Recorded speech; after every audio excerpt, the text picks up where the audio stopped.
So in this video I'm going to be showing you how you can model your structural tubing of your automotive chassis, as well as how to control it across the 3 dimensions. That's including the bend radius and the degrees of rotation. Now if I'm going to be working in a large assembly with many components, not just assembling them but also modeling, I'm going to use hybrid design mode. And I've already made that assembly here. Now I'm not going to be working in this top level making bodies here. I'm going to be assembling new components. Now the first component is going to be tube 1, and we're going to model this in the most simplest of ways. And that's going to be by sweeping a circle along a 2D sketch. And we're going to start with placing our sketch on this plane here.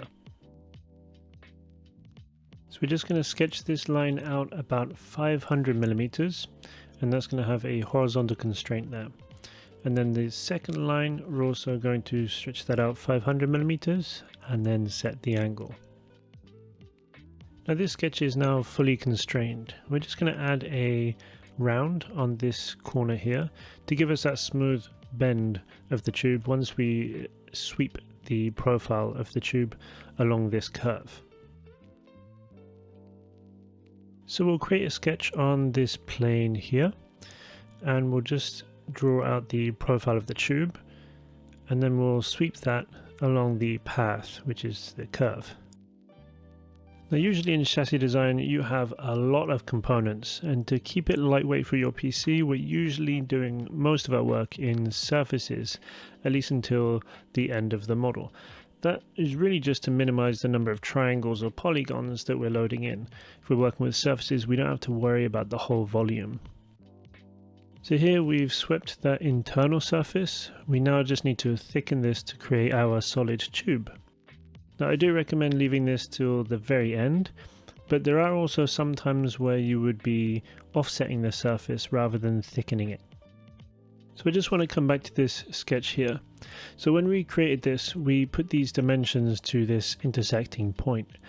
And this is actually a very useful point to keep within all of our tube drawings.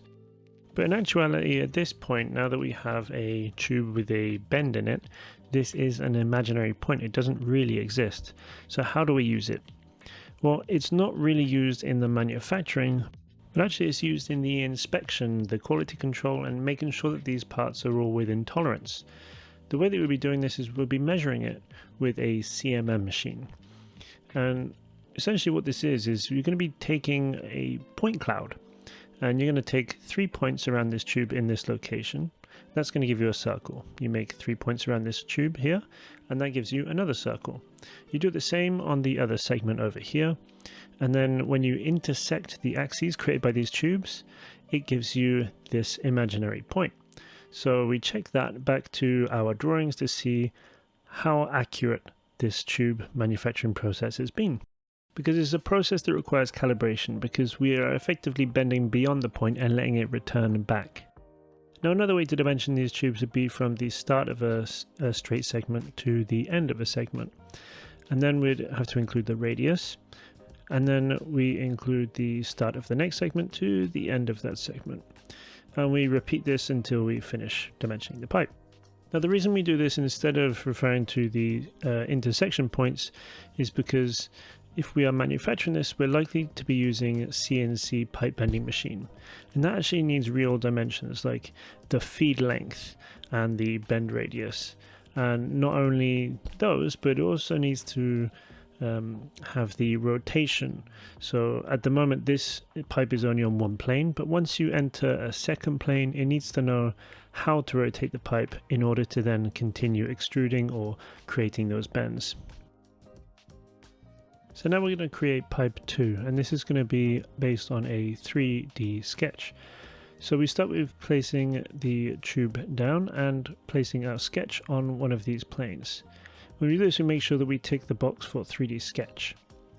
We place the first line onto this plane, and then we'll stretch that out 500 millimeters as before. And we have that horizontal constraint. But now look, as we move this around, we are on the same plane. But if we rotate the camera, we can see that we do have the other 2 planes that we can actually click on to change which plane that we're drawing on. We can also use Alt as a kind of quick key to cycle between them. I'm going to stick to the original plane, and I'm just going to pull this sketch out to, I guess, 500 millimeters again, set an angle, and then before we end this sketch, you can also press up, and that allows you to then increase or change the height of this point here. And then we can continue to finish this sketch. So I'm just going to pull this off to another random location, because we're going to create the next pipe to connect to this. So I don't want it to be simple. I want to show you how we can make it easier for ourselves. So now we have an unconstrained three-dimensional sketch, and controlling this can be a bit difficult, especially if we're dimensioning the lengths of these segments. So what I recommend is actually dimensioning the points back to the original coordinate system. This is essentially going to treat each point like it has its own coordinate system. It's got its X, Y, and Z dimension. And this is how we'll control the pipe in method 2. As I said, these intersection positions are actually very useful for inspection and in design. So you'll actually find tables of coordinate systems on pipe drawings. So having this in the part already is very useful. Now, for us to sweep the profile along this curve, we need to add some radius or some bends to these corners. And now it's going to leave those intersection points, but there is a problem. Once we introduce the round to the second bend, it's going to result in this essentially being unconstrained in the middle section. And we don't really want that. So what I actually like to do here is to create a second sketch and use this first sketch as a base, and we're just going to trace over it. And then from there we can then add in our rounds and constrain that second sketch back to this base. Now if you are going to be using 3D Sketch, I recommend always changing the camera angle, because if you are perpendicular to a plane and you're trying to trace over these points, it is going to end up being on that single plane. So I'll just undo that, make sure I've got my camera at a strange angle, and then I'll just connect the points, making sure that it is going through those 3 dimensions. So now that we have a fully constrained sketch, we can start looking at those rounds. So we're going to put in a round at the bottom, and then we'll put that round in the top. And what we're going to see is that it's also still going to become unconstrained. But the difference is we still have the base sketch to control it to. So we put in the rounds, and then we have to make a coincident constraint between the start of each round, at the start and the end of each round. Just have to find the point and then constrain it to the original line.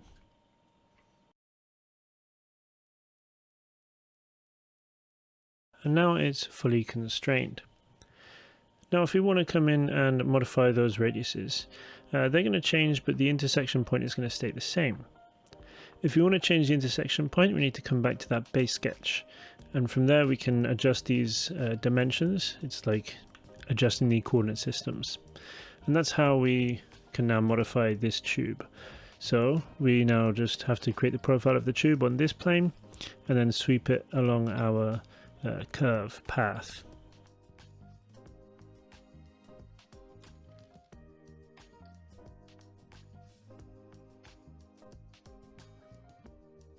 Now, depending on the program, it might be easier for you to put additional points or coordinate systems at these intersection points when you're trying to pull those dimensions out onto a 2D drawing.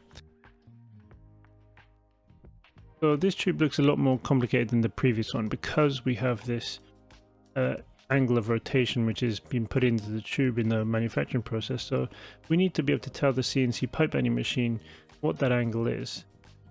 Now for the first 2 lines, they're actually going to be on the same plane. We just need to put a plane through the 2 edges, and then we'll see that they're actually on the same plane here.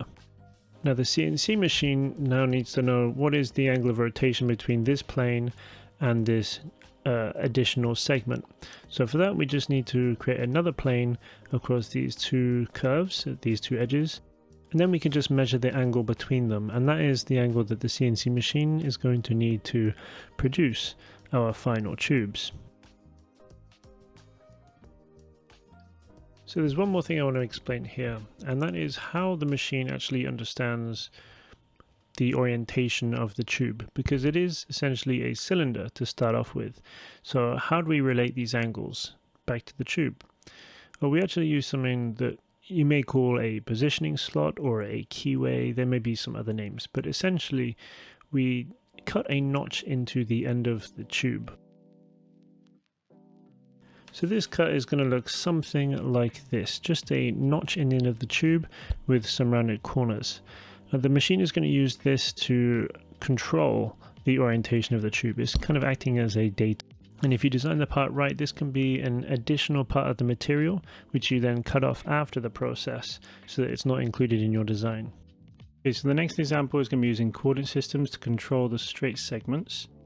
Usually we're going to be specifying the important points first, so the mounting point at the frame and then maybe the mounting point at the end of the tube. So what we're going to do here is we have the tube 3 already in the assembly. We're going to be working in the top level just for a moment. We're going to move this by point to point, selecting the origin of the tube and then move it to this point over here.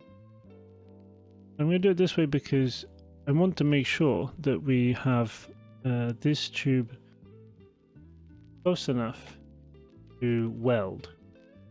So I already know that it's going to have a fixed position here. But the orientation of this is all off right now. And the worst thing to do here is to constrain it, because that completely locks everything. What we want to do here is modify, align, like this axis, and then that axis. Capture position, okay. Now we are free to move everything within the part without any problems later on.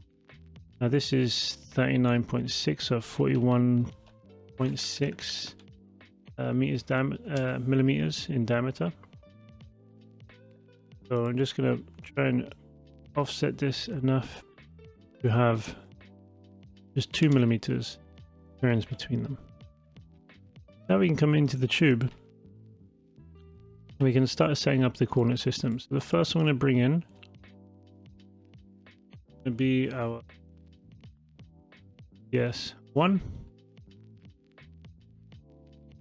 And leave that exactly where it is.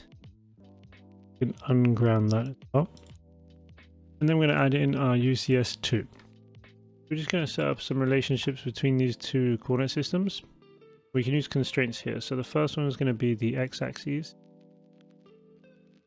The next one is going to be the XZ plane. The next one is going to be the XY plane. Then just to keep it separate and easier to see, we're going to constrain the YZ separately. We're going to set that 400 millimeters. Now within our tube, we have an origin and we have these two UCS systems. Now if we right click our UCS1, we should be able to rotate this now without affecting the origin. It still remains in place. So this is essentially what we're going to be doing throughout this this tube. The next part is going to be down by the frame. So let's say that's going to be UCS4. And then let's move that over there. Here's OK. And capture position. Now we need to add in a UCS3. Just like before, we're going to set up those relationships again. Okay, so now that we have these relationships set up, we can come down to UCS4 and just rotate that just like so. Okay, so now that we have all these coordinate systems set up, the next thing to do is to 3D sketch. We'll come in here, make sure 3D sketch is ticked, and that's fully constrained. Again, we're not going to use this profile itself or this sketch itself. We're going to create another one and trace over, and then constrain this one. Okay, and then we're going to add in those radius. Once we've got those in, we need to rebuild those coincident constraints from the endpoints to the base curve.